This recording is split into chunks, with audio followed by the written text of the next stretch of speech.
In the African village of Umachuku, nestled amidst rolling hills and dense forests, there lived a man named Omen, the only son of a wealthy and influential chief. Omen was tall, handsome, and intelligent, but his heart bore a heavy burden. Despite his family's wealth, he had grown weary of the constant flattery and opportunistic attention. He longed for a woman who would love him for who he truly was, not for his riches or lineage. One evening, after a long discussion with his mother, Omen hatched a plan. He would disguise himself as a poor palm tapper, working in the shadows of the towering raffia palms that dotted the village to find true love. His mother, though hesitant, admired his determination and gave him her blessings. Omen swapped his richly embroidered robes for a worn, faded wrapper. He tied a simple headband, carried an old calabash for collecting palm wine, and smeared his hands and feet with ash to look weathered. He moved into a modest thatch hut on the outskirts of the village and began his new life. By day, he climbed the towering palm trees, skillfully tapping sweet sap into his calabash. By evening, he sold his wine at the village square, earning just enough to sustain himself. Though the villagers initially regarded him with curiosity, Omen's charm, humility, and diligence quickly won their respect. Many marveled at his skill, while others pitied him for his apparent poverty. Among those who noticed him was Adis, a beautiful but humble young woman who sold smoked fish at the market to support her widowed mother and younger siblings. Adis was unlike any woman Omen had ever met. She was kind, hardworking, and wise beyond her years. She often stopped by Omen's stall, purchasing his palm wine for her family.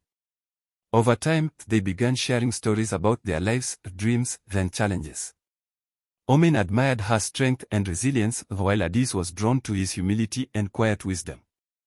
One rainy evening, as Omen was struggling to secure his wares under a leaking roof at the market, Adis appeared with an umbrella. She helped him pack up his goods and invited him to her family's home to dry off. That night, over a meal of yam porridge and smoked fish, Omen felt an overwhelming sense of belonging. As their bond deepened, Omen decided he could no longer deceive Adis. One fateful evening, he invited her to the edge of the forest where the setting sun cast a golden glow over the land.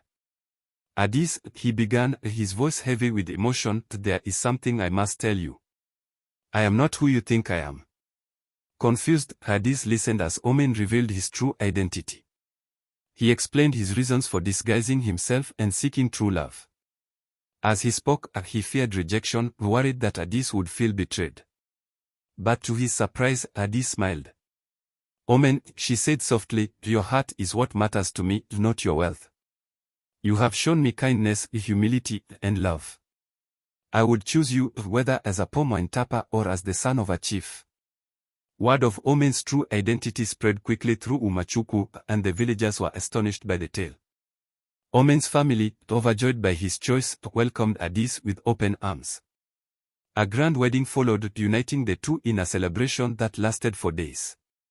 Villagers feasted on roasted goat, pounded yam, and steaming pots of pepper soup, while Omen and Adis danced under the stars.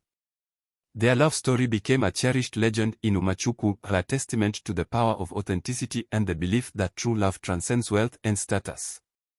Together, Omen and Adis built a life filled with joy, compassion, and an unbreakable bond that inspired all who knew them. Moral of the story: true love is found in the heart, not in wealth or status. A kind and humble soul is more valuable than any riches, for it holds the power to nurture love that lasts a lifetime.